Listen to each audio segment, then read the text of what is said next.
안녕하십니까. 골치 아픈 법률 문제를 신속하고 정확하게 짚어드리는 착한 승부사들입니다. 저는 진행을 맡은 추형훈 변호사입니다. 오늘도 든든한 두 변호사님 모셨습니다. 오현성, 박성원 변호사님 어서 오세요. 네, 안녕하세요. 네, 요즘 캄보디아 등지에서 이건 보이스피싱 수백억대 사기를 치는 이 조직들로 많이 좀 세간이 시끄럽습니다. 자, 본격적으로 이야기하기에 앞서서 우리 시청자분들한테 짧고 굵은 생존 팁 하나 알려주실 수 있다면요? 일단 속으면 안 되죠. 네, 당연하죠. 네. 안 속으려면은 네. 아는 사람이나 정말 저장된 번호에서 온 거 말고 다른 전화들이나 이런 것들은 좀 무시하는 편이 낫습니다. 네, 네. 돈을 이체할 때 네, 일단은 한번 의심해보고 그렇죠. 이 계좌에 내가 지금 돈을 보내는 게 맞는가를 네, 끊임없이 의심해보고 결정을 해야 된다. 뭐 이런 이게 뭐 팁이 될까요? 아, 근데 만약에 돈을 뭐 어떻게 뭐에 홀려가지고 귀신에 홀린 듯이 막 얘기를 듣고 돈을 만약에 보냈어요. 아차 싶어서 돈 보낸 다음에 그러면 어떻게 해야 돼요? 그럼 바로 이제 금융기관이나 금감원에다가 신고를 해야 됩니다. 아, 금융기관이나 금감원에 신고를 한다. 그러면 어떻게 되나요? 그런 계좌를 일시 정지시켜 놓습니다. 내가 돈을 송금한 그 계좌가 일시가 그렇죠. 정지가 된다는 얘기죠. 네. 그래서 돈을 실수로 보냈어도 신고를 하면 그 계좌가 묶이니까 적어도 네. 그 돈을 이제 나중에라도 뭐 좀 조치를 취해서 찾을 수 있는 그런 방법이 있다. 이런 말씀을 우리 드릴 수 범죄자들은 네. 그렇게 신고돼서 이제 통장이 정지되는 거를 뭐 장이 찢어졌다. 장이 찢어졌다. 그 네. 장이 그 계좌죠. 네, 그렇죠. 그 장이 네. 찢어졌다 이렇게 네, 표현하는데 네. 장을 빨리 찢어야죠. 그렇죠. 그래야 그 돈을 나중에라도 맞습니다. 회수할 수 있다는 그런 말씀이시고. 그런데 그 점을 악용해가지고 네. 범죄자들이 네. 거기다가 이제 돈을 넣고 협박을 합니다. 예를 들어서 추 변호사님 계좌가 정상적인 계좌인데 네. 거기다가 이제 돈을 입금을 해놓고 피싱 계좌로 신고를 하는 겁니다. 그럼 추 변호사님 계좌는 정지가 막히니까. 되겠네요, 그럼? 네, 그 계좌는 못 쓰게 됩니다. 아, 그럼 그것도 오히려 또 그런 억울한 점이 또 있을 수도 있네요. 네. 신고를 이게 하게 되면. 범죄가 그러니까 꼬리에 꼬리를 물고 통수에 통수를 치는 네. 이게 통장을 둘러싼 범죄들은 네. 아마 그렇게 흘러가는 것들이 네, 많이 있는 것 이 같아요. 보이스피싱이라는 게 이게 얘기가 나온 게 하루 이틀이 아닌데 이게 점점 근절되기는커녕 점점 더 이게 수법도 진화하고 네. 더 규모도 커지고 그러는 것 같아서 참 문제인데, 자, 오늘 방송 그럼 핵심을 한번 들어가 보겠습니다. 캄보디아 이 사건 진짜 이렇게 거대한 사기 조직들이 어떻게 그 많은 피해금을 그렇게 받아가지고 세탁을 하고 빼돌릴 수가 있는 건가요? 박성원 변호사님 한번 말씀 좀 부탁드립니다. 결국은 피해자들로부터 범죄 그 피해금을 받기 위해서는 계좌가 필요하겠죠. 결국 이제 다 계좌이체를 받는 거니까요. 그렇죠. 네. 뭐 예전에는 수법 중에 현금을 인출해가지고 현금을 전달받는 방법들도 있었는데 요즘에도 여전히 현금을 받는 범죄들이 있긴 있지만 있죠. 네. 현금을 거래한다는 게 통상적이지 않기 때문에 이제 피해자들이 현금을 갖고 오라고 한다고 이러면은 의심하고 보거든요. 그러니까 이제 정상적으로 계좌 거래를 한다 우리는 그걸로 이제 믿음을 주는 그게 건데 이제 속이는 거죠, 더 쉽게. 그렇죠. 이게 그러려면 이 사기 범행에 있어서 가장 중요한 게 지금 정상적인 계좌가 있어야 된다.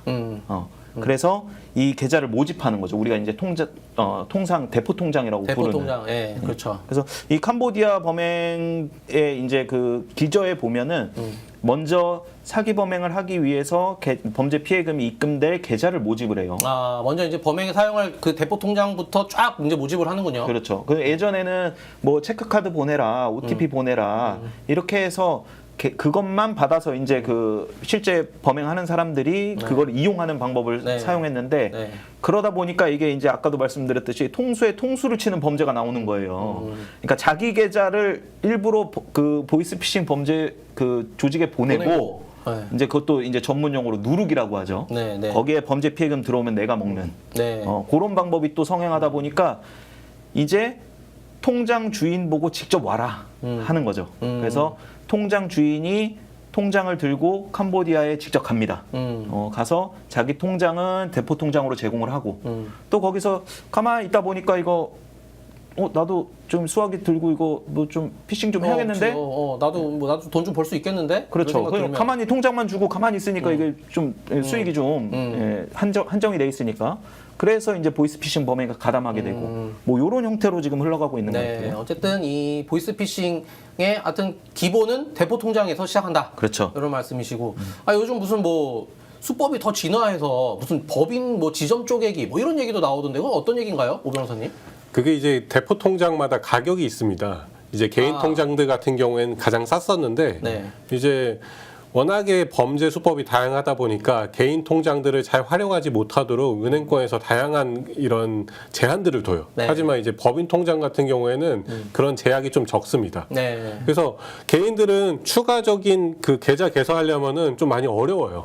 근데 법인 같은 경우에는 지점을 이제 변호사님들 다 아시겠지만 지점을 이제 새로 내면 등기를 새로 또 할 수 사업자를 있습니다. 내고. 사업자를.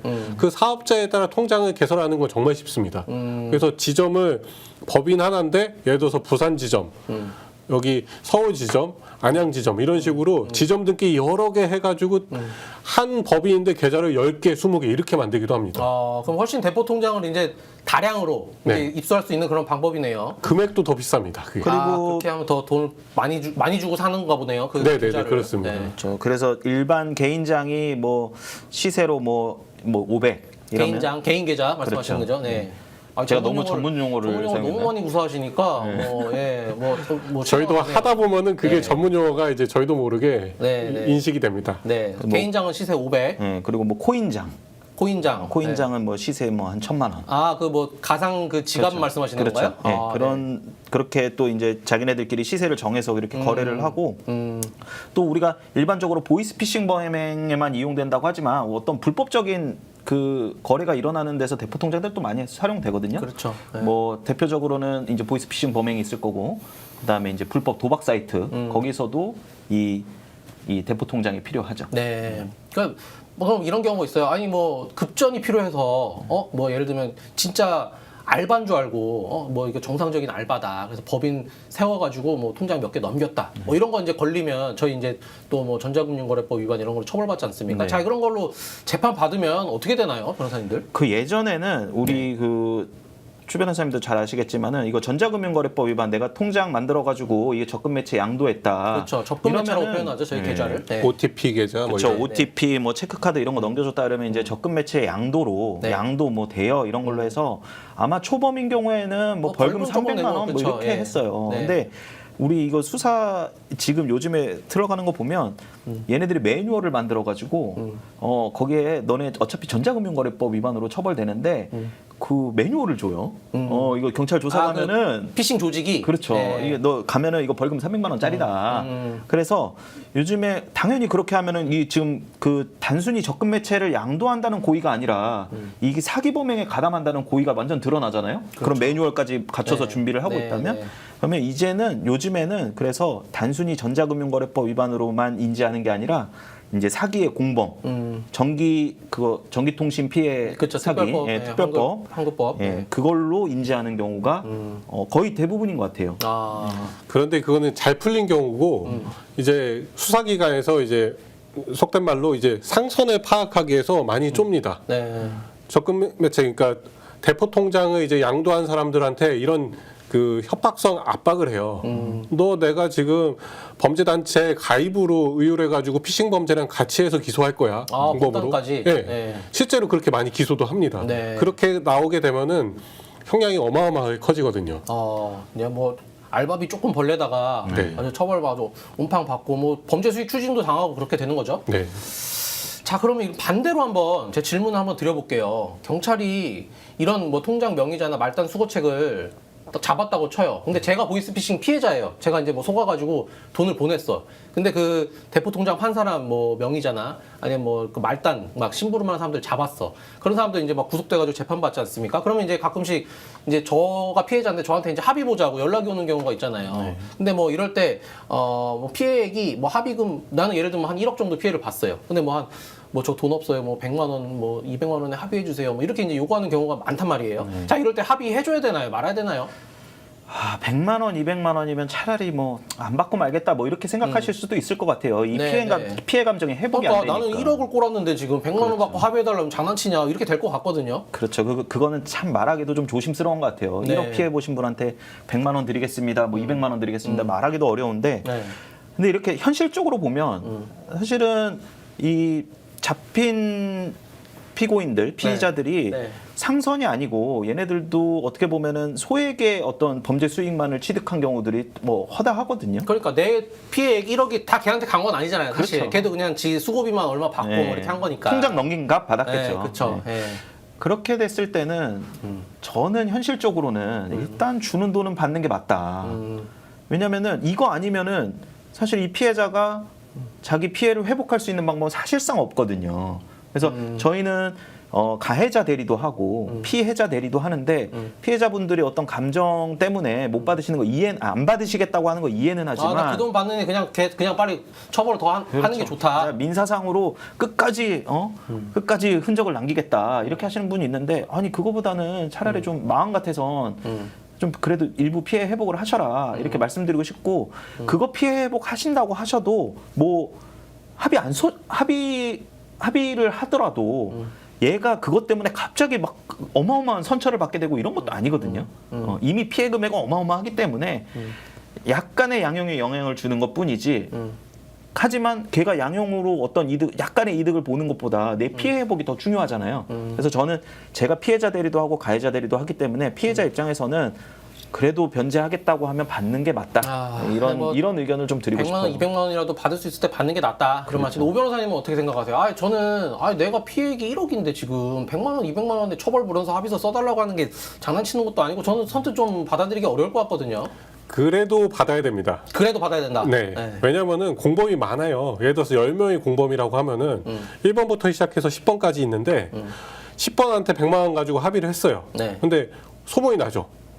저 사람은 합의를 했더라. 또 합의씩 100만 원씩 받을 수 있을 수도 있다. 그렇죠. 그리고 이제 9번, 8번, 7번은 이제 1심하고 2심하고 또 합의금의 금액이 다를 수 있거든요.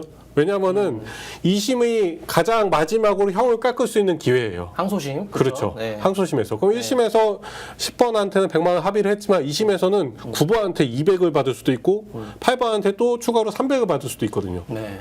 그렇기 때문에 무조건 소액이더라도 받아야 됩니다. 근데 다만 그 가해자, 이제 피고인 입장에서 저 사람은 돈이 많을 것 같아. 가족들이 많이 도와줄 것 같아. 그러면은 조금 더 2심까지 좀 기다려 보는 것도 좀 고민을 해봐야죠. 그것도 이제 그 사람의 어떤 경제적인 형편, 합의금을 얼마나 제시할 수 있는지 이런 네. 것도 좀 봐야 된다 이런 말씀이시고. 제가 최근에 했던 사건 중에 그렇게 해서 피해자분이 자기 원금보다 더 받아가신 적도 있어요. 오히려 네, 자기가 아주 피해 뭐 본 이례적이긴 한데 것보다. 서로 이 가해자들이 서로 연락하지 않는 거예요. 그러니까 내가 100만 원 줬으니까 뭐 예를 들어서 1000만 원이면 내가 뭐 이분한테 500 드렸는데 너는 뭐 그러면 500만 드리면 돼. 이런 연락을 서로 안 하니까. 그렇죠. 자기들끼리 뭐 그럴 정신 또 없지. 또. 그렇죠. 네. 그래서 얘도 절반을 회복해주고 얘도 절반을 회복해주고 다른 애가 절반을 회복해주고 이렇게 해서 그 피해자분이 아주 뭐 전략을 잘 썼네. 그리고 저희도 가해자들을 해보니까 네. 피해자는 막 수백 명, 수천 명이 될 수 있어요. 네. 근데 그 중에 누구하고 합의를 하느냐는 사실은 가해자 대리 쪽에서 연락을 누구랑 하느냐를 선택할 수 있거든요. 워낙 많다 보니까. 네, 네. 돈은 한정돼 있고. 피해 금액은 500억인데 저희가 합의금으로 쓸 수 있는 게 1억이다. 그러면 한 명한테 1억을 줄 수도 있는 거고. 그걸 잘 분배해야 그렇죠. 되겠네요. 근데 A라는 사람은 전화도 안 받아요. 5천만 원 주세요. 1억 주세요. 그러면은 우리는 그 사람을 빼는 겁니다. 제끼지. 네. 그러니까 어차피 합의 안 될 사람 제끼고 합의 될 사람부터 한다. 뭐 하여튼 뭐 매우 현실적인 얘기인데 그 뭐 이런 말씀하시는 분들도 있어요. 이게 형사 재판에도 이제 배상 명령이라는 게 있고 또 민사 소송에서 손해배상 소송할 수도 있는 거 아니냐. 이렇게 합의금 쥐꼬리만 받고 이렇게 포기하지 말고 배상 명령이나 민사 소송하면 되는 거 아니냐. 이렇게 좀 또 질문하시는 분들도 있는데 어떻습니까? 사실 배상명령 신청은 지금 피싱 범죄에서는 법원에서 잘 인용을 안 해줍니다. 그렇죠. 네. 인용되는 예를 저는 본 적이 없어요. 각하하잖아요. 항상 각하를 합니다. 손해배상 특정액 특정하기도 힘들고 거기에 대한 기여도도 판단하기 힘들다라고 그렇죠. 해서 네. 각하하는 편이고요. 민사소송을 해서 할 수는 있지만 보통 이 피싱 범죄에서 잡히는 하급 범죄자들 같은 경우에는 돈이 없어서 그 통장 판 돈이라도 받으려고 했던 애들이기 때문에 그렇죠. 합의금은 소송을 없지. 해도 사실 가지고 있는 게 아무것도 없습니다. 네, 그래서 이제 배상 명령이나 뭐 이런 민사 소송이나 이런 것들은 사실상 뭐 이론적으로 법리적으로는 뭐 가능할지 몰라도 현실적으로 이게 그 피해를 회복할 수 있는 수단은 아니다. 이런 말씀인 것 같습니다. 자, 여기 그 캄보디아 그 소송 그 피해로 인해서 벌어지는 여러 가지 일들에 대해서 한번 말씀을 나눠봤는데요. 자, 우리가 뭐 가해자들 향한 어떤 복수심보다는 현실적으로 내가 피해를 회복하는 방안이 어떤 건지에 대해서 한번 생각해 보는 게 중요하다. 이런 말씀이었습니다. 우리 변호사님들 마무리 멘트 한마디씩 좀 부탁드리겠습니다. 저는 오늘 마무리를 잠재적으로 내가 금전적으로 지금 여유가 없는 상태여서 이거 뭐 통장 넘기는 거 이거 아무것도 아니지 않아? 가볍게 생각하고 넘기려고 하시는 분들에게 어마어마하게 책임을 질 수 있다. 네. 내 통장 잘못 넘겨서 일주일 사이에 그 통장에 범죄 피해금 한 10억씩 들어오거든요. 네. 네. 그리고 아까 말씀드렸듯이 찢겨요, 장이. 그러면 내가 그 10억 다 책임져야 되는 거거든요. 500 벌려다가 10억으로 오랜 기간 교도소에서 네. 고생할 수 있다. 네. 네, 이런 말씀 드리고 싶습니다. 네, 오 변호사님 저는 피해자들에 대한 말씀을 드릴 건데요. 피해자들이요. 네, 피해자분들 보면은 돈이 많고 여유가 있는 분들이 아니라 이분들도 예를 들어서 대출이자 좀 아끼려다가 아니면 당장에 생계비 조금 더 도움 되려다가 이렇게 속는 거거든요. 그러니까 나한테 이렇게 유리한 제안이 오면은 이건 뭔가 거짓말이다. 이상한 거다. 네. 네. 주변에 한번 꼭 물어봐 주시기 바랍니다. 네. 자, 나는 몰랐다 이런 변명은 통하지 않습니다. 한 번의 실수로 우리 인생이 끝날 수가 있습니다. 자, 벼랑 끝에서 막막한 순간 저희 스픽스 법률 TV를 찾아주시기 바랍니다. 착한 승부사들 최영원 변호사였습니다. 감사합니다.